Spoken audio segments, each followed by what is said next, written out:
नमस्कार, मी धनंजय सानप ॲग्रोवनच्या विशेष मुलाखतीमध्ये तुमचं स्वागत. राज्यातील द्राक्ष उत्पादक शेतकरी मागच्या काही काळापासून विविध अडचणींना सामोरे जात आहेत आणि त्यामध्ये एक प्रकारे आसमानी संकट आहे. दुसरीकडून केंद्र आणि राज्य सरकारची जी काही धोरणं आहेत ती शेतकऱ्यांना पाठबळ देत नाहीत आणि त्याच्यामुळे द्राक्ष उत्पादक शेतकऱ्यांना मोठ्या प्रमाणात फटका बसतोय. आता या सगळ्यामध्येच बेकायदा बेदाण्याची आयात हा एक नवीनच राक्षस समोर उभा राहिलेला आहे. हा खरं तर राक्षस जुनाच आहे, परंतु नव्यानं तो आपल्या समोर आला आहे आणि त्याचाही द्राक्ष उत्पादक शेतकऱ्यांना मोठ्या प्रमाणात फटका बसतोय. याच द्राक्ष उत्पादक शेतकऱ्यांच्या नेमक्या व्यथा काय आहेत, त्यांच्या मागण्या नेमक्या काय आहेत आणि केंद्र आणि राज्य सरकार या सगळ्यावरती काय भूमिका घेऊ नये, तर या सगळ्या विषयांवरती बोलण्यासाठी आज आपल्या सोबत आहेत महाराष्ट्र राज्य द्राक्ष उत्पादक बागायतदार संघाचे उपाध्यक्ष मारुती चव्हाण साहेब. सर, तुमचं या मुलाखतीमध्ये खूप खूप स्वागत आहे. नमस्ते. चीनची बेकायदा बेदाण्याची आयात आपल्याकडे होतीये, तर ही नेमकी होतीये तर त्याचा फटका शेतकऱ्यांना कसा बसतोय, नेमका हा मुद्दा काय आहे? आज चीनचा बेदाणा गेली जुलै महिन्यात पहिल्या आठवड्यात साधारण 4 जुलैला आमच्याकडे बातमी आली की चीनचा बेदाणा आला.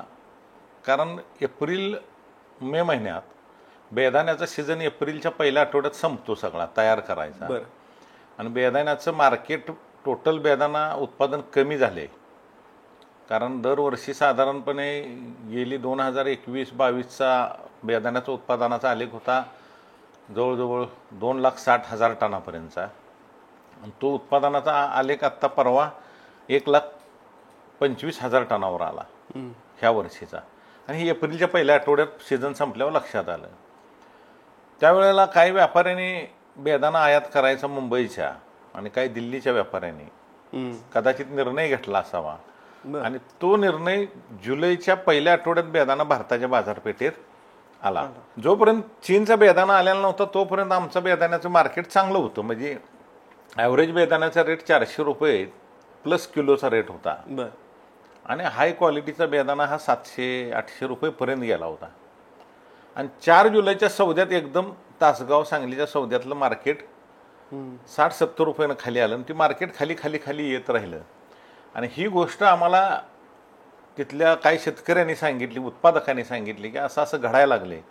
का घडायला लागले माहीत नाही. म्हणून त्याच्यानंतर आम्ही जरा द्राक्ष उत्पादकाच्या संघटनेत काम करतोय म्हणल्यानंतर आमची पण तेवढी जबाबदारी आहे की लोकांच्या काय अडचणी आहेत आणि ती नेमका दर का पडला. म्हणून आम्ही त्या खोलात गेलो तर चीनवरून बेदाणा बेकायदेशीररित्या आयात होतोय. आणि हा बेदाणा चीनमधून नेपाळमध्ये येतो. नेपाळमधून हा बेदाणा भारतात येतो. काठमांडू मार्गे इकडं हातगड आणि गोरखपूर मार्गे बनारस असा उत्तर प्रदेशात येत होता.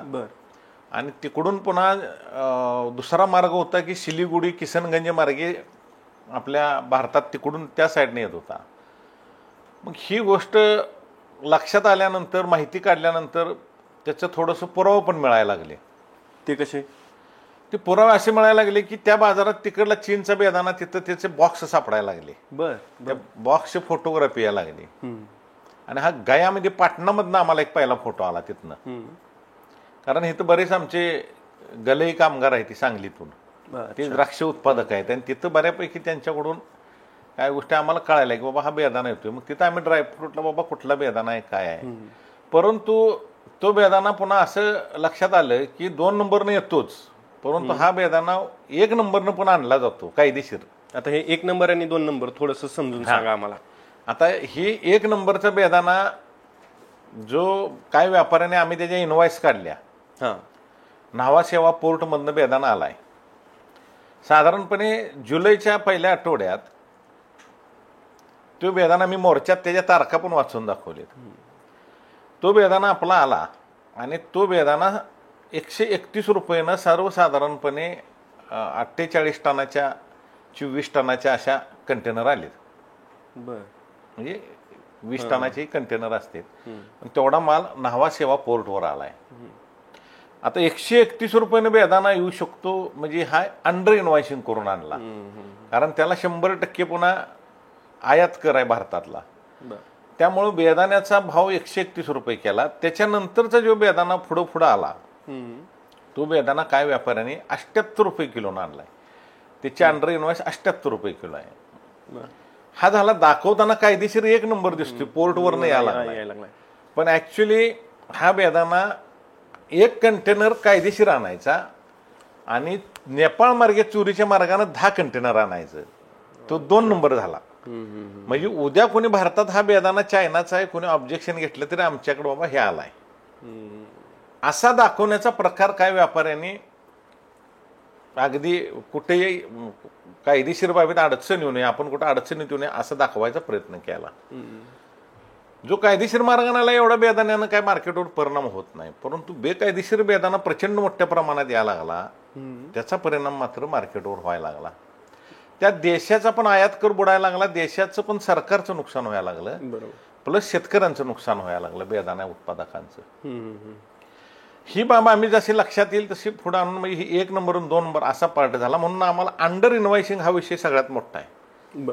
तो काय नेमका? तो अंडर इन्व्हॉइसिंग म्हणजे जो बेदाणा चीनमधूनच साधारणपणे जुलैच्या 15 ते 20 तारखेच्या आसपास नावाशेवा पोर्टवरच चीनची द्राक्ष आली.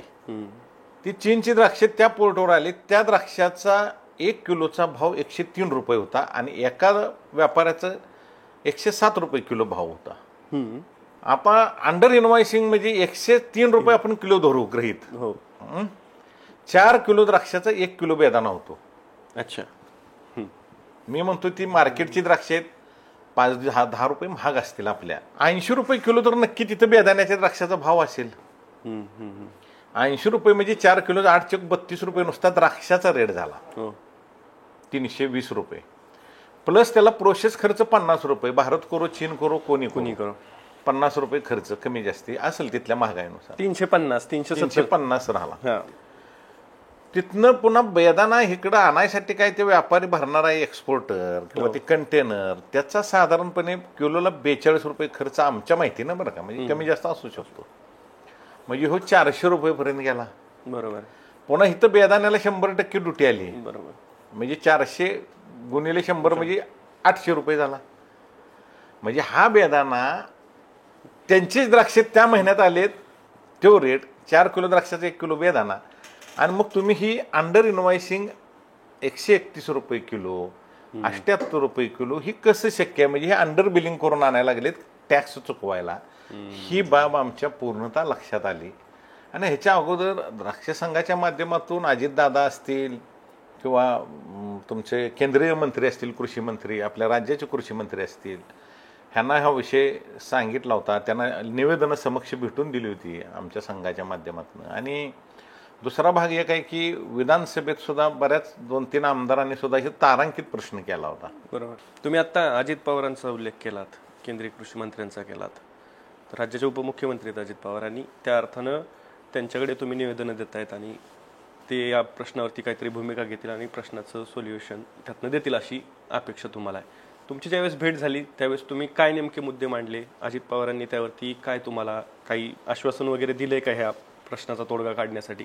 त्यांनी वाणिज्य मंत्र्यांना माननीय पियुष गोयलजींना भेटण्याचं त्यांनी आश्वासन दिलं होतं, परंतु काय कारणास्तव त्यांना वेळेअभावी असेल, त्यांच्या कामाच्या व्यापात नसेल, आमची त्यांची काही भेट घडू शकली नाही गोयल साहेबांची. कारण हा विषय मोठा गोयल साहेबच सोडवू शकतात आणि केंद्रीय कृषी मंत्री किंवा राज्याचे कृषी मंत्री किंवा मुख्यमंत्री असतील आपले फडणवीस साहेब, तर ह्या लोकांनी थोडं लक्ष घातलं तर केंद्रात पण लवकर ह्याच्यावर चोरीचा बेदाणा, अंडर इन्व्हॉइसिंग ह्या 2 गोष्टीवर प्रभाव पडेल.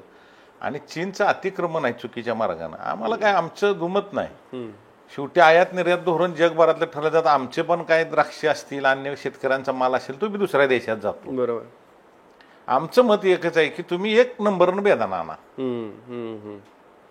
कोणाचा आपण व्यापार रोखायचा नाही, आपलं पण माल जातो, त्यांचा बी आपल्याकडे येत असतो. सरळ मार्गाने आणा. इंडियन फूड सेफ्टी ऍक्ट नियमाप्रमाणे तो टेस्ट करून भारतात यावा.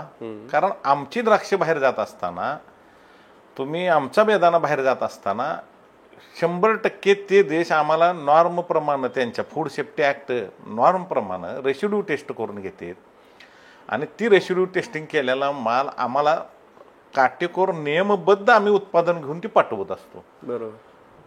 त्या देशाच्या लोकांची ती लोक काळजी घेतात आपापल्या देशात चांगलं खायला घालणं. बरोबर आहे. आपल्या सरकारनं सुद्धा तसं केलं पाहिजे, कदाचित होत असावं, परंतु माझ्या माहितीप्रमाणे बोगस रिपोर्ट रेसिड्युअलचं तयार करून दिले जातात. त्याची मार्केटमध्ये किंवा याच्यात तपासणी झाली पाहिजे, कारण भारतातल्या लोकांच्या आरोग्याशी खेळणं सुद्धा वाईट आहे. कदाचित तुम्ही बाहेरचा असा बेदाना आणणार, बाहेरचं एखादं शेतमाल आणणार, त्याचं रेसिड्युअल टेस्ट नाही, इंडियन फूड सेफ्टी ॲक्टनुसार तुम्ही तो जर रेसिड्यू टेस्ट काढत नसाल आणि लोकांच्या आरोग्याला धोका झाला, तर हिथं मग सगळी लोक एका बाजून ओरडत असतात की काय औषधं मारली म्हणून, हे मारलं म्हणून लोकांना कॅन्सर झाला, अन्य काय आजार झाले. परंतु खरंच भारतातला शेतकरी हा बऱ्याच अंशी नैसर्गिकरित्या काम करतो, कारण ग्रामीण भागातला शेतकरी आहे. जवळजवळ 70% लोकांच्या पर्यंत अजून टेक्नॉलॉजीच गेलेली नाही. ती लोक ही एवढी कॅन्सर होण्याइतपत, आजार पडण्याइतपत काय वापरत असतील असं मला वाटत नाही. परंतु हे असं बाहेरचं रेसिड्युअल येतं, त्याची काटेकोरपणे तपासणी न करता जर माल येत असेल आणि त्याच्यापासून भारतातल्या नागरिकांच्या आरोग्यास धोका होत असेल, तर सरकारनं किंवा संबंधित प्रशासनानं त्याच्यावर काटेकोर निर्बंध आणून, जसा आमचा माल ज्या पद्धतीनं रेसिड्युअल टेस्ट फूड सेफ्टी ॲक्टचं प्रमाण जातो तसा त्यांचा पण करावा, कडक निर्बंध घालावेत. नाही, पण याच्यामध्ये काही बोलणं तुमचं झालं नाही का मग? आपण ह्या सगळ्या बोलण्यात आमचं त्यांच्याशी बोलणं तेवढंच झालं. त्याच्यानंतर त्यांनी वाणिज्य मंत्री आणि केंद्रीय कृषी मंत्र्यांना त्यांनी, अजितदादांनी पत्र पाठवलं विधानसभेचं अधिवेशन संपल्यानंतर आपलं. बर, नाही, मी याच्यासाठी विचारतोय की प्रश्न हा राजकीय आहे, कारण की जोपर्यंत आयात निर्यात धोरणं ही शेतकऱ्यांच्या बाजूनं होत नाहीत किंवा शेतकऱ्यांचं हित त्याच्यामध्ये साधलं जात नाही, तोपर्यंत त्याचा फटका बसणारच आहे. त्याच्यामुळे ठाम भूमिका घेणं हे सरकारचं, अर्थात राज्य आणि केंद्र सरकारचं काम आहेच. त्यामुळे मी त्या मुद्द्याला विचारतोय की अजित पवारांनी याबद्दल काही तुम्हाला सांगितलेलं आहे का की काय केलं जाईल? नाही, काय फक्त पियुष गोयल साहेबांची भेट घ्यायला आपण जाऊ प्रत्यक्षात, आम्ही तुम्हाला बोलवून घेतो आणि आपण सगळीजण जाऊ, एवढंच आम्हाला आश्वासन. पण ती भेट अजून झालेली नाही. तोपर्यंत आम्हाला काय अवस्था होती आमची की आम्हाला कुठंतरी वाचा फोडायची होती. आणि विधानसभेत सुद्धा 7 जुलैच्या दरम्यान बऱ्याच आमदारांनी 3-4 दिवसाच्या पिरियडमध्ये बरेच प्रश्न मांडले गेलं ह्या बेदाण्याचं. जयंत पाटील साहेब असतील, रोहित पाटील आराराबांचे चिरंजीव, त्यांनी मांडले, कारण ते द्राक्षाच्या बेल्टमध्ये आहेत. पंढरपूरचे आमदार अभिजित पाटील, त्यांनी पण प्रश्न चांगला मांडला. आणि ह्यांनी प्रश्न मांडल्यामुळं आम्हाला वाटलं की काहीतरी ऍक्शन होईल, परंतु काय ऍक्शन व्हायच्या ह्याच्यात दिसेना आम्हाला. म्हणजे 20 जुलैपर्यंत आम्ही त्याची वाट बघितली, काहीतरी ऍक्शन होईल, बेदाना थांबलाय, सरकारनं पावलं उचलली. आणि तसं आता आमदार सारखी बरीच विधानसभेत विरोधी पक्षातल्या आमदारांनी जर मांडून तिथं कारवाई करत नसतील, लक्ष देत नसतील, तर मग आम्हाला ते आता रेट पडायला लागलेला. आणि दिपवाळीची उद्या खरेदी आहे, त्यात जर प्रचंड मोठ्या प्रमाणात बाजारपेठेत अशी चर्चा होती की अफगाणिस्तानमधून 500 कंटेनर बेदाना आयात होणार आहे ऑगस्ट महिन्यात. अच्छा, किंवा ऑगस्ट एंडपर्यंत. म्हणजे तो बेदाना 500 कंटेनर जर आला सप्टेंबरच्या पहिल्या आठवड्यापर्यंत, तर दिपवाळीची खरेदी, कारण मसाला किंवा आपल्या ह्याच्यात जातो ना बेदाना, आपल्या मिठाईमध्ये, दिपवाळीला प्रचंड देशभर आपला जो सणासुदीच्या काळात मोठ्या प्रमाणात मागणी असते, त्याचं खरेदी 1-1.5-2 महिने अगोदर होत असते. आणि तो बेदाना जर इथं आला तर आम्हाला मात्र बेदाना उत्पादक पूर्ण कोलमडेल. आज जो 400चा भाव होता तो 200वर येण्याची शक्यता आहे, अशा आम्हाला चर्चा तिथून ऐकायला मिळायला लागल्यानंतर त्याला हे NDFC म्हणजे नॅशनल ड्रायफ्रूट कॉर्पोरेशन, ही त्याच्यावर सगळा ड्रायफ्रूट कुठल्या देशात किती आयात होतो, कधी होतो, कोणी आयात केला, ह्याच्या सगळ्या डिटेल माहिती मिळते. आणि आम्हाला तिथं NDFCच्या कोणी सहकार्य केलं नाही. आम्हाला हे NDFC ही माहितच नव्हतं आधी शेतकऱ्यांना, आम्हाला उत्पादकांना, बागायतदारांना, परंतु माहिती काढली आम्ही. आणि NDFCच्या ह्याच्यातनं आम्हाला असं कळालं की बेदाना असा येतो, असा होतो, अफगाणिस्तानमधून आयात करणं आहे, 500 कंटेनर माल आला. मग आम्ही ठरवलं की बाबा आपण जर आता हातावाट ठेवला तर बस झालं. आपण विरोधी पक्षाने मांडलं, आपण सत्तेतल्या सगळ्या आमदार मंत्र्यांना पण भेटून सांगितले, केंद्रीय कृषी मंत्र्यांना डायरेक्ट निवेदन दिले संघाच्या आमच्या प्रतिनिधीने, पण काय ऍक्शन होत नाही. मग आम्ही 21 जुलैला निर्णय घेतला की आपण आंदोलन करूया, कारण आता आपलं पोट दुखतंय म्हणलं आपण घरात बसून चालणार नाही. आणि जर का सप्टेंबर महिन्यात जर हा माल आला तर द्राक्ष उत्पादक बेदाणा उत्पादक पूर्ण कोलॅप्स होईल आणि ही इंडस्ट्री आज 35,000 एकर कमी झाले, कदाचित 50-60% अजून कमी होईल. 70,000 एकर क्षेत्र राहिले, त्यात अजून 50-60% कमी होईल वर्षभरात. निवेदनं देणं भेटणं हा प्राथमिक भाग झाला, पण शेवटी आपल्याला घटनेनं पण अधिकार दिलाय की बाबा कुठंच लक्ष नसेल त्यावेळेला तुम्ही लोक समुदाय करून शांततेच्या मार्गाने आंदोलन करू शकता. आणि आम्ही सगळे बागायतदार सुसंस्कृत आहे, आम्ही सगळे सुसंस्कृतपणेच आंदोलन लोकशाही मार्गानं शांततेच्या मार्गानं आमचं पोट दुखतं ही कलेक्टर ऑफिसवर मोर्चा काढायचा निर्णय घेतला सांगलीच्या. आणि 6 ऑगस्टची आम्ही तारीख फायनल केली, लोकांच्या जागं केलं की बाबा आपल्याला हे केलं पाहिजे. द्राक्ष बागायतदार गेल्या 60-70 वर्षात म्हणा, देश स्वतंत्र झाल्यापासून किंवा द्राक्ष संघाच्या निर्मितीपासून असेल की 60-70 वर्ष होत आली, कधीही द्राक्ष बागायतदारानं सरकारला कधी रुपया मागितला नाही. बरोबर. आणि सरकारला कधी असं एकत्र येऊन आंदोलन पण केलं नाही, तशी वेळ पण त्यांच्यावर आली नाही. परंतु ही वेळ आल्यानंतर आम्ही आंदोलन केलं, कलेक्टरनं निवेदन दिलं आणि ह्या निवेदनाच्या माध्यमातून जे काही आपल्याला ड्रॉबॅक आहे ते तेवढे सांगितले. मग काय सत्तेतल्या आमदारांना पुन्हा त्या आंदोलनाची निवेदनं दिली, त्याच्याकडे काही रिस्पॉन्स त्याच्यावर नाही, रिस्पॉन्स काहीच मिळाला नाही. दुर्दैवाची एक बाब आहे, एवढं आंदोलन पावसात नेऊन लोक करतात म्हणल्यानंतर विशेष लोकप्रतिनिधीने आंदोलनाचं एवढं मीडिया पुढे गेलं, त्याचे व्हिडिओ गेले, पेपरबाजी झाली, प्रिंट मीडियानं आणलं, परंतु कुणीही एकाही लोकप्रतिनिधीनं लक्ष दिलं नाही. ही दुर्दैव आहे.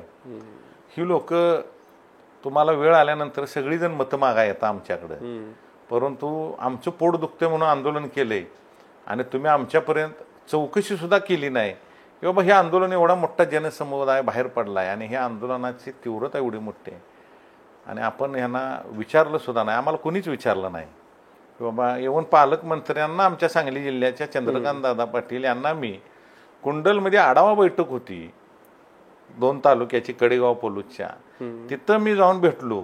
ते काय म्हणाले? मी तिथं आढावा बैठकीत त्यांनी तालुक्यातलं काय कामं असतील त्याचा आढावा घेतला किंवा ती कामांचं काय नवीन कामांचं लोकांच्याकडून डिमांड घेतली. माझा सुद्धा प्रश्न आहे म्हणून मी सांगितलं, मला पण म्हणले निवेदन दिलं आणि मला पण 2 मिनिटं बोलायला आमदार अरुणांना लाड यांनी मला संधी दिली, म्हणजे तुमचे प्रश्न मांडा.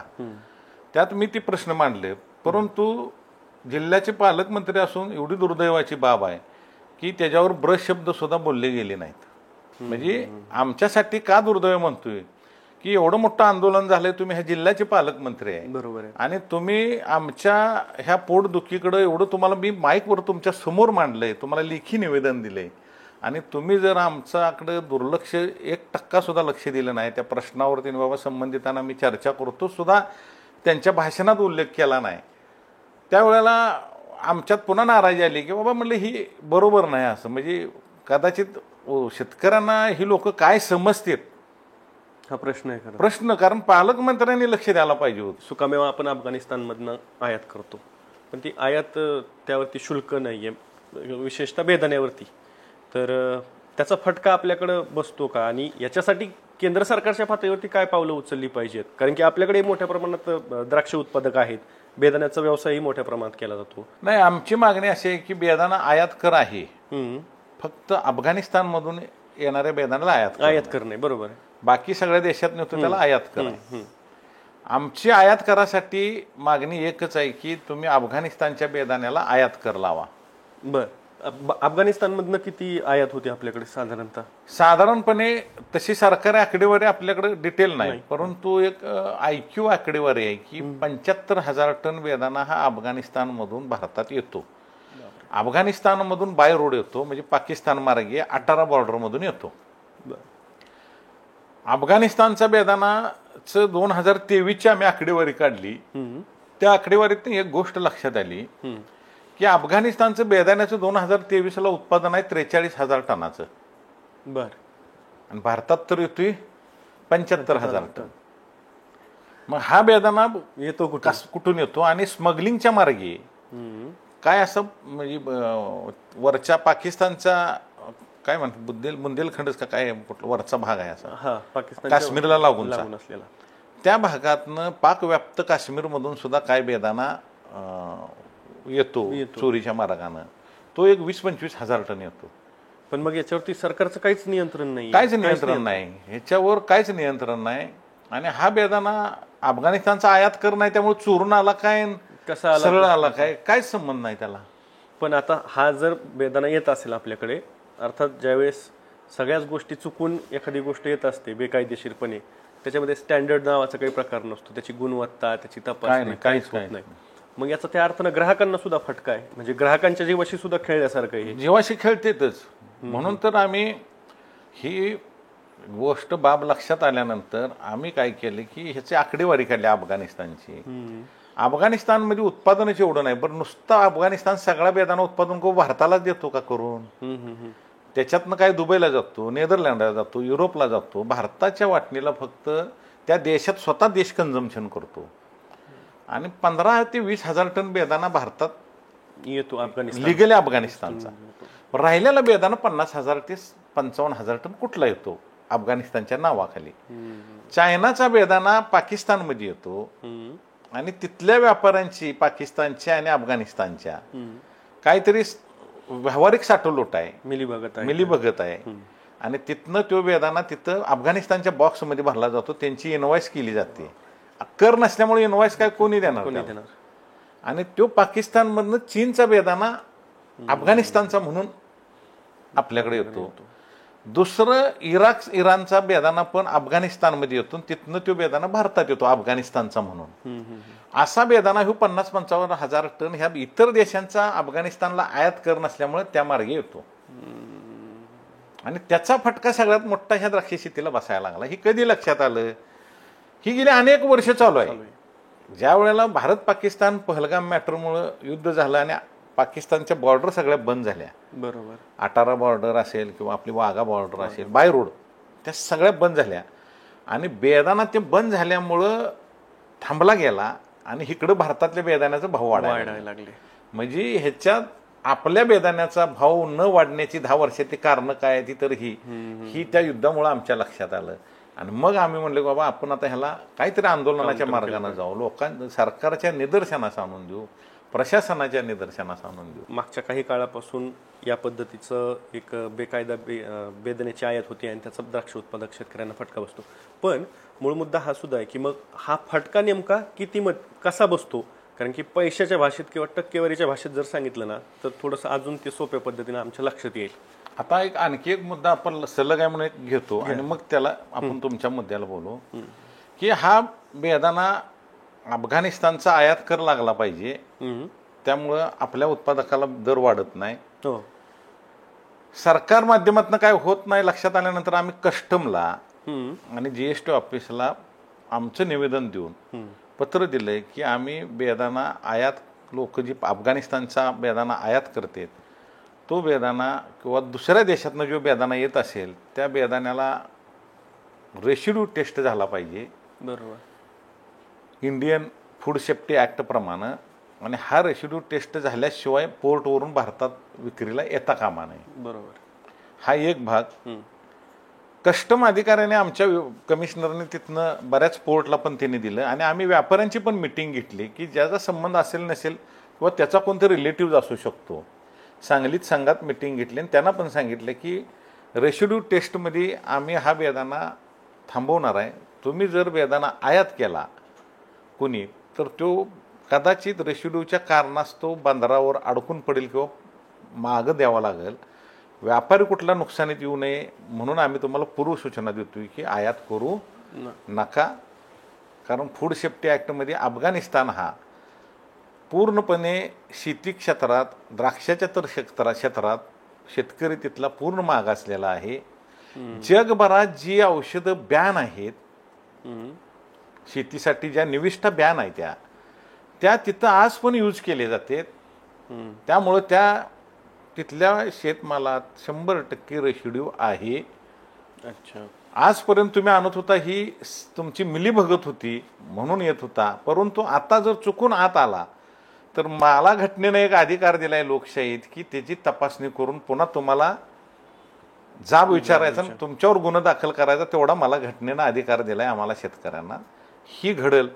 त्यामुळे कस्टम अधिकाऱ्यांनी सुद्धा त्या पद्धतीनं वर पाठवलं कारण आपण अडचणी द्यायला नको. त्यामुळे 50 कंटेनर बेदाना होल्ड झाला का तर ही धोका नको म्हणून. कालचं 2 दिवसापूर्वी सौदे तुमच्या ह्याच्यात गेले, म्हणजे 10-20 रुपयानं चढ गेले, म्हणजे शेतकऱ्याला पैसे मिळायला लागले. आता हा मुद्दा तुमचा की किती तोटा झाला, तोटा किती झाला? हा, तर 150 ते 170 रुपये भाव होता हो किलोचा. त्या बेदाण्याचा चांगला बेदाणा 250च्या आसपास होता. गेली 10 वर्ष झाली ही 150, 130-140 रुपये होता. परंतु पहलगाम मॅटरमुळं 18 बॉर्डर त्या बंद झाल्या युद्धामुळे भारत पाकिस्तान, त्यावेळेपासून दुप्पट रेट मिळाला, म्हणजे 400 रुपये. म्हणजे लोकांचं उत्पादन जरी एकरी 2 टन जरी झालं तरी सुद्धा त्याला आपलं एकरी 4-5 लाख रुपये मिळायला लागले. ह्या आशेवर द्राक्ष बागायतदार बेदाणा उत्पादक राहायला गेला, कारण त्याला खर्चच एवढा येतोय की त्याला 1-1.5 लाख रुपये तरी शिल्लक राहायला पाहिजेत पर एकर. ती पूर्वी राहतच नव्हतं मागल्या 5 वर्षात कोरोनापासून. तर ऍक्च्युली ती थोडंसं आत्ता जरा बरं चाललं असं वाटायला लागलं. तोपर्यंत हे अफवेनं नुकसान केलं. आणि बागायतदाराचं पर एकर मागं सर्वसाधारणपणे 1.5 लाख रुपये आयात थांबल्यामुळं फायदा झाला. आणि तो फायदा झाल्यामुळं त्याला काय करता आलं नाही, कारण त्याची बी कर्ज थकीत होती बागायतदारांची. बरोबर. ती निदान बँका कर्ज तरी थोडंफार वजन कमी झालं. बऱ्याच शेतकऱ्यांची अशी अवस्था होती की पोरांची लग्न सुद्धा पुढे जायला लागली. आणि द्राक्ष बागायतदारी अडचणीत आहे ही अशी वाऱ्यासारखी बातमी पसरल्यामुळं मुलाबाळांच्या लग्नाची सुद्धा अडचणी यायला लागल्या. बरोबर. परंतु थोडंसं ह्याच्यामुळं पुन्हा त्याच्यात जरा चेहऱ्यावर आनंद झाला की आपल्या मालाला भाव यायला लागलाय. तुमच्या मागण्या नेमक्या काय काय आहेत या संदर्भातल्या? आमच्या मागण्या एक आहे की आम्ही पहिली मागणी एक केल्या की अंडर इनव्हॉइसिंग, जो बेदाणा कमी दरात तिथनं बोगस इनव्हॉइस करून आयात कर चुकवायला आणला जातो, त्यांच्याकडं ईडीची चौकशी लावा की किती अंडर इनव्हॉइसिंग केलाय आणि आयात कर किती चुकवलाय ह्या देशाचा. त्या देशाचा आयात कर त्यांच्याकडून वसूल करा, की नंतर कोण चोरीचं अंडर इनव्हॉइसिंग करून धाडस करणार नाही. आज एक बेदाणा आणत असतील, शेवटी आमचं जरी आम्ही शेतकरी असलो आणि आम्ही काही जरी असलो, आम्हाला भले वरचं काय कळत नसेल, पण आमचं ह्या भारतभूमीवर प्रेम आहे. आणि ह्या भारतभूमीचं कोण जरी व्यापारी असो किंवा कोण नुकसान करत असेल तर आम्ही उड्या डोळ्यानं बघणार नाही. त्याच्यावर ईडी लागली पाहिजे आणि त्यानं त्या आमच्या देशाचा कर भरला पाहिजे. ही पहिली मागणी आमची आहे. दुसरी मागणी की आमचा ह्यो बेदाणा अफगाणिस्तानवरून येतो, तो आम्हाला तो आयात कर बिलकुलही लावला जात नाही. मग ती काय सार्क परिषदेची कारणं असतील, परंतु ज्या देशात जी उत्पादन होतं, तुम्ही बेदाण्याचा समावेश ड्रायफ्रूटमध्ये केलाय, काय अडचण नाही, तो ड्रायफ्रूटच आहे. परंतु भारतात काजूचं उत्पादन होतं, अक्रोड बदाम कमी प्रमाणात, अक्रोड होतच नाही, बदाम हे ड्रायफ्रूटमधनं येतं. मग ह्या ड्रायफ्रूटच्या उत्पादनात बेदाण्याचा समावेश असल्यामुळं, कारण उत्पादन होत नाही त्या वस्तू तुम्ही आयात कर लावू नका. बरोबर. तुमची गरज आहे तेवढी ती मागावी लागते, तिला मागा. आणि जो बेदाणा उत्पादन होतो आपल्या भारतात, की जेवढा भारताला गरज आहे त्याच्यापेक्षाही आम्हाला अजून करायची क्षमता आहे, परंतु त्याला तरी आयात कर लावा. म्हणजे बेदाणा हा भारतात उत्पादन होतो, त्याला आयात कर लावा, म्हणजे इथला शेतकरी टिकून राहील. कारण ही झाली दुसरी मागणी. तिसरी मागणी आमची अशी होती की जो बेदाणा तुम्ही रेसिड्यू टेस्ट किंवा द्राक्ष असतील बाहेरच्या देशातनं येणारे किंवा अन्य फळं असतील, तुम्ही आमचा माल आम्ही बाहेरच्या देशात निर्यात करतो शेतमाल, त्यावेळेला आम्हाला आपेडामार्फत पूर्णपणे त्या देशाचा फूड सेफ्टी ॲक्ट प्रमाणे नियमावली घालून दिली जाते. ॲनेक्सर 5 म्हणलं जातं त्याला. त्याप्रमाणे आम्ही इथं शेतकरी फल उत्पादन करत असतो, द्राक्ष बेदाणा असेल किंवा अन्य डाळिंब केळी सगळं करत असतो. आणि त्या देशातल्या रेसिड्यू नियमावली फूड सेफ्टी ॲक्ट प्रमाणे आम्ही नियम पाळून ती त्यांना देत असतो रिपोर्ट सहित, त्या शेतकऱ्याच्या नावे. इथला उत्पादक कोण आहे, बाबा अमका अमका हा बेदाणा उत्पादक आहे, द्राक्ष उत्पादक आहे, डाळिंब उत्पादक आहे, त्याच्या नावानंही सहित त्या मार्केटला जातो. मग भारतात येत असताना तुम्ही त्या नियमावलीत इंडियन फूड सेफ्टी ॲक्ट प्रमाणे रेसिड्युअल टेस्ट रिपोर्ट तिथल्या उत्पादकाच्या कोड सहित असावा. बरोबर. आणि हो रेसिड्यू फ्री आपल्या भारतीय फूड सेफ्टी ॲक्ट प्रमाणेच असायला पाहिजे. ही आमची एक मागणी त्याच्यात आहे. त्याच्या पुढची मागणी आमची अशी आहे की सांगली जिल्ह्यात सोलापूर आणि सांगली जिल्ह्याच्या बाँड्रीवर म्हणजे साधारणपणे कवठेमंकाळ तालुका येतो. ह्या कवठेमंकाळ तालुक्यात ICD पोर्ट झाला पाहिजे, म्हणजे इनसाइड कंटेनर डेपो. ह्याचं कारण का की सांगली जिल्ह्यात ही इनसाइड कंटेनर डेपो नसल्यामुळं हा सेंट्रल, ही सगळं विषय आपलं सेंट्रल गव्हर्नमेंटचा तो डेपो झाला पाहिजे. याचं कारण की आज आम्हाला सांगली द्राक्ष किंवा निर्यात करायचं बेदाण असेल, केळी असेल, डाळिंब असेल किंवा कोल्हापूरचा गुळ असेल, सोलापूरची काही द्राक्ष डाळिंब असतील, बेदाण असेल, तर आम्हाला न्हावाशेवा पोर्ट म्हणून आम्हाला तो कंटेनर न्यायला लागतो. त्याचं 70-75 हजार रुपये भाडं आम्हाला ज्यादा आकारणी होती. आज नाशिकला डेव्हलप का झालंय एक्सपोर्टचं क्षेत्रासाठी चांगलं, तर नाशिकला 2 ICD पोर्ट आहे. त्यामुळे त्या एक्सपोर्टरला तिथं काम करताना त्याचं 65-70 हजार रुपये त्याची बचत होते एका कंटेनर मागे. इकडं होत नाही. त्यामुळे इकडं निर्यातक्षम माल असून सुद्धा आमच्या शेतकऱ्याला शॉर्टेज मिळाल्यानंतर निर्यात होतो. जर ही सुविधा दिली तर सोलापूर, सांगली, कोल्हापूर ह्या जिल्ह्यातला बराच शेतमाल अजून निर्यात होईल. आणि निर्यात झाला तर तुम्हाला 3,500 कोटीचं द्राक्ष शेतीतनं परकीय चलन मिळतं. तर ते ICD पोर्ट झाला तर अजून 1,500ची भर पडेल परकीय चलनात. त्यामुळे ही शासनानं ह्याला विना विलंब कुठल्याही एक कायदेशीर बाबीत न अडकवता राज्य सरकार आणि केंद्र शासन, कारण त्याला जमीन संपादन राज्य सरकार करणार आहे, बरोबर, आणि केंद्र सरकार ती ICD पोर्ट देणार आहे. तर ह्या दोन्ही शासनाने ह्या द्राक्षाच्या दिपावळीपर्यंत, सीझनच्या अगोदर ही जर सुविधा दिली तर ह्या वर्षी 500-600 कोटी रुपयाची भर पडेल, आपल्या निर्यातीत वाढ होईल अजून. बरोबर. ही आमची एक मागणी मोठी आहे की बाबा, आणि लहान लहान जो शेतकरी आहे आम्ही बाबा 4-4 एकत्र येऊन आम्हाला एक्सपोर्टसाठी चालना मिळेल. ICD पोर्ट झाल्यानंतर एखादा मोठा शेतकरी आहे तो स्वतः निर्यात करेल. ग्रोअर एक्सपोर्टर ही संकल्पना चालू होईल ह्या सुविधा दिल्या तर. बऱ्याच लोकांचा असा समज आहे की तिथं रांजणीला ड्रायपोर्ट केलाय. ड्रायपोर्ट आणि ICD पोर्ट मधला अजून बऱ्याच नेते मंडळींना सुद्धा फरक कळत नाही. काय फरक आहे सांगा की.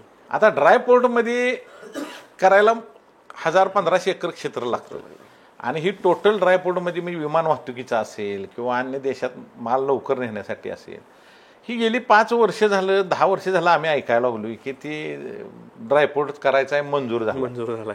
आणि मग त्यावेळेला तिथं ICD पोर्ट काय विमानाचा विषय नाही ना, येतच नाही काय. आपला हा शिपनं माल जातो. त्यामुळे ह्याला ICD पोर्ट हा वेगळा पार्ट आहे. त्यामुळे ह्याला तुम्ही ड्रायपोर्टशी जोडू नका, हा वेगळा पार्ट आहे. हे लोकप्रतिनिधी आणि प्रशासनाच्या हीच अजून लक्षात येणार ICD पोर्ट कुठला आणि ड्रायपोर्ट कुठला, आणि ड्रायपोर्टचं काय काम आहे आणि ICD पोर्टचं काय काम आहे. तर ही मला आज जरा थोडंसं तुमच्या पुढे, मीडिया पुढे प्रकर्षानं मांडणं गरजेचं आहे. बऱ्याच लोकांचा असा समज झालाय की लोकप्रतिनिधींचा की आम्ही लवकरच ड्रायपोर्ट करतोय, त्याचा काही संबंध नाही आमच्या मागणीशी. आमची ICD पोर्टची मागणी आहे. पूर्वी आम्हाला अपेडा मार्फत निर्यातदारांना, म्हणजे आम्ही शेतकरी आहे, निर्यातदारांना 10% निर्यात अनुदान दिलं जायचं. ती निर्यात अनुदान आमच्या केंद्रीय अर्थमंत्र्यांनी ते 2.5% आणले. त्यामुळं काय झालंय की जो ग्रोअर एक्सपोर्टर आहे तो निर्माण व्हायचा थांबला गेला, आणि एक ठराविक निर्यातदारांची मोलोपाली व्हायला लागली ही निर्यात करण्यासाठी. आणि हिथं जे मग फार्मर प्रोड्युसर कंपन्या असतील, लहान लहान शेतकऱ्यांनी एकत्र येऊन केलेल्या, किंवा लहान लहान संस्था असतील, त्या निर्यात अनुदान 10% मिळालं, जरी बरोबरीत तोटा झाला, पैसे नाही मिळाले तरी त्यांना त्या अनुदानावर 10%वर त्याला प्रॉफिट होऊन बऱ्यापैकी ती लोक टिकून राहत होते निर्यातदार. बरोबर. आणि हे अनुदान बंद झाल्यामुळं ती नवीन निर्मितीच होण्या झाल्या, किंबहुना बरीच लोक ह्यातनं बाजूला पण व्हायला लागली. आणि एक ठराविक लोकांची मक्तेदारी झाल्यामुळे त्यात एक शेतकऱ्यावर दिल त्या दरात घेणे, दिल त्या दर घेणे आणि माल देणे ही प्रवृत्ती जास्त प्रमाणात वाढायला लागली, कारण काही मोजक्याच लोकांची मक्तेदारी झाल्यामुळं. म्हणून सरकारनं 10% अनुदान निर्यातीचं पुन्हा आहे तसं द्यावं. आणि बेदाना रेजिन बोर्ड, जसं काजू बोर्ड आहे, कॉफी बोर्ड आहे, टी बोर्ड आहे चहाचं, तसं आमचं बेदाण्याचं बोर्ड तयार करावं की त्याला सेंट्रल गव्हर्नमेंट अनुदान देऊन त्याच्यावर रिसर्च होईल, आणि अजून बेदाणा जगात निर्यात करण्यासाठी त्या शेतकऱ्याला चालना मिळेल क्लस्टर डेव्हलपमेंटमुळे. म्हणून ती एक आमची मोठी मागणी आहे आणि ही सेंट्रल गव्हर्नमेंटमध्येच करावं लागतं. आणि तसं कृषी खातं राज्याचं आणि केंद्राचं मिळून ह्यांनी जर केलं तर त्यासाठी आम्ही सुद्धा द्राक्ष संघ ॲग्रेसिव्ह राहू. आमचे असं नाही की आम्ही तुम्हाला मदत करू, आम्हाला वेळी कुठेही बोलवा, ही बोर्ड झालं पाहिजे. ह्या केंद्राकडे मागण्या आहेत त्या. आणि राज्य शासनाकडे एक आमची मागणी महत्त्वाची आहे की आम्हाला तुम्ही ही शेतमाल, मी द्राक्षाचा पर्टिक्युलर आहे, परंतु सगळ्या शेतमालासाठी व्यापारी पैसे बुडवतात. कारण हा व्यवहार बऱ्यापैकी विश्वासानं चालत असतो. अनेक वर्ष व्यापारी एकमेकाच्या संबंधात असते शेतकऱ्यांच्या. आणि काय होतं, कधी कधी व्यापारी असं पैसे बुडवूनच जातो, देतच नाही. आणि ही पैसे बुडाल्यामुळं शेतकरी बरेच अडचणीत आलेले. आणि बऱ्याच तुम्ही न्यूजपेपरला बातम्या, तुमच्या ॲग्रोवन असेल किंवा तुमचा सकाळ टीव्हीच्या बातम्यालाही तुम्हाला भरपूर हेडलाईन दरवर्षी तुम्हाला हेडलाईन आहेतच त्या सीझनमध्ये. तीच परिस्थिती डाळिंबाची आहे, तीच परिस्थिती केळवाल्यांची आहे, फुलंवाल्यांची पण तशीच परिस्थिती आहे. आणि ही बांधावरचा व्यापारामुळे आम्हाला एवढ्या अडचणी आल्या आहेत की पैशाच्या शाश्वती राहिली नाहीत. आणि एखादी केस आम्ही पोलीस स्टेशनला जर शेतकरी गेला घेऊन, तर पोलीस स्टेशनमध्ये एक तर पहिला गुन्हा घेत नाहीत, आणि घेतला तर फसवणुकीच्या खाली घेतला जातो. फसवणुकीच्या गुन्ह्याला दुसऱ्या दिवशी जामीनदार आहे. त्यामुळे त्या व्यापाऱ्यावर कोटकोट रुपयेचं, कोणाचं 2 लाख, कोणाचं 1 लाख, 50 लाख अशा केसेस आहेत त्या. आणि ह्यात शेतकरी पूर्णतः अडचणीत आलाय. तर त्यासाठी विशेष कायदा केला पाहिजे राज्य शासनानं. येणाऱ्या अधिवेशनात कायदे तज्ज्ञ बसवून विधिमंडळात हा कायदा केला पाहिजे की शेतकऱ्यांचे पैसे बुडवणाऱ्या व्यापाऱ्यांना मोकांतर्गत गुन्हा दाखल झाला पाहिजे. ज्या दिवशी तुमचं पैसे मिळतील किंवा तो सिद्ध गुन्हा होईल तोपर्यंत त्याला मोक्याच्या आतच ठेवला पाहिजे. जाचक गुन्हा लावल्याशिवाय, ह्याला कलम लावल्याशिवाय ही प्रवृत्ती बंद होणार. तुम्ही या सगळ्या मागण्या मांडल्यात. शेतकऱ्यांची परिस्थिती सुद्धा बिकटच आहे.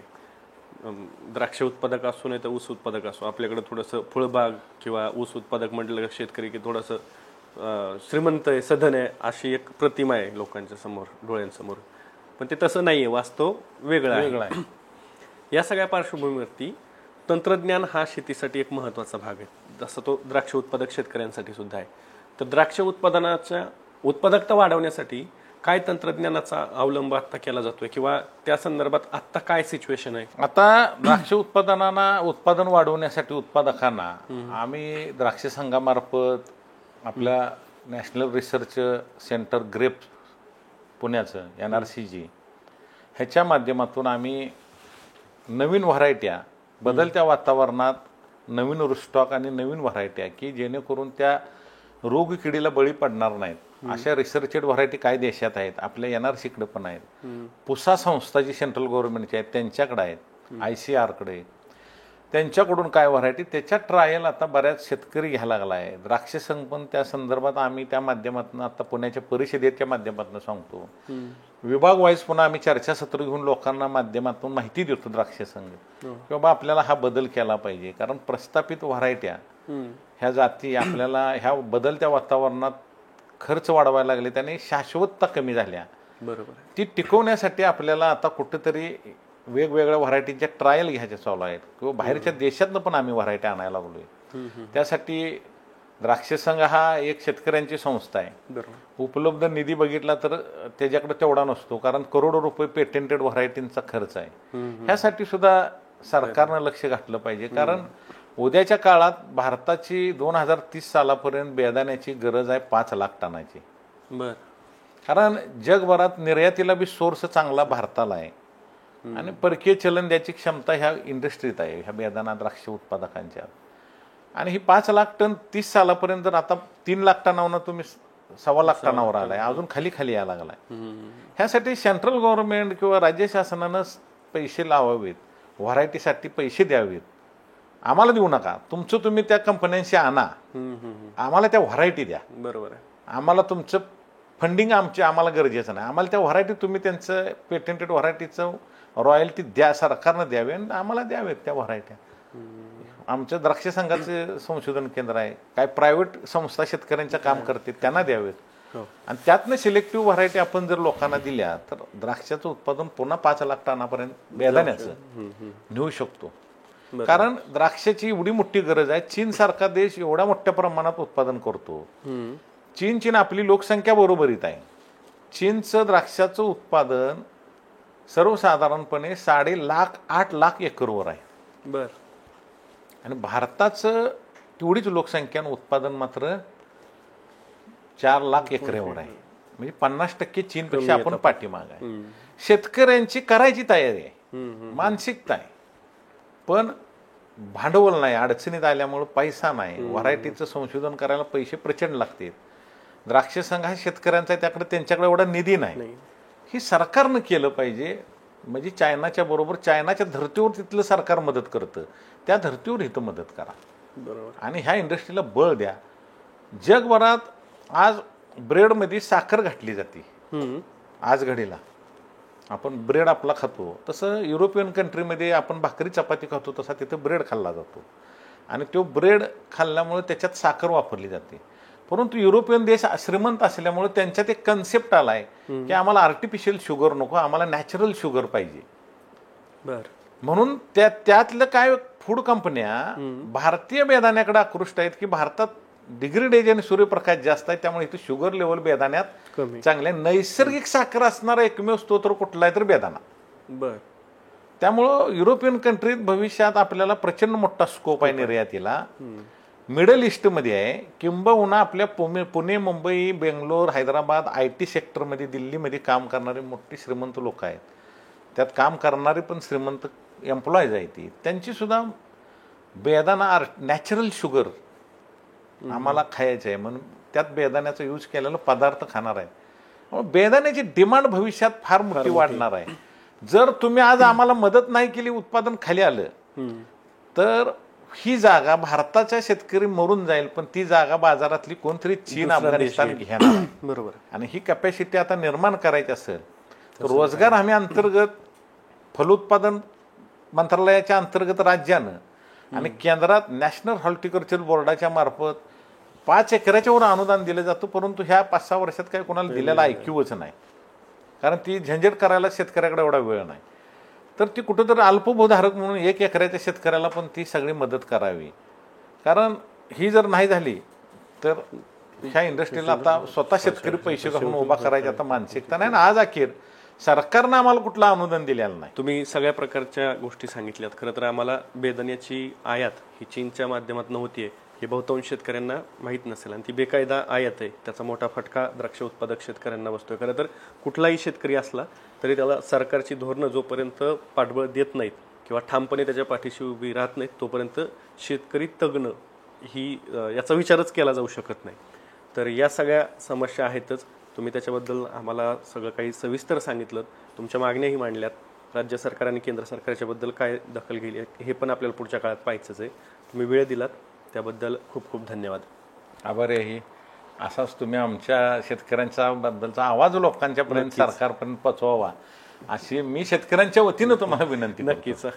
तर तुम्हाला या इंटरव्ह्यूबद्दल काय वाटतंय? तुम्ही जर का द्राक्ष उत्पादक शेतकरी असाल तर तुम्हाला काय काय अडचणी येत आहेत? आता आपल्याला चव्हाण साहेबांनी जे सांगितलंय त्याच्याबद्दल तुमच्या काही प्रतिक्रिया असतील तर त्याही कमेंट बॉक्समध्ये नक्की कमेंट करून सांगा. तुर्तास धन्यवाद.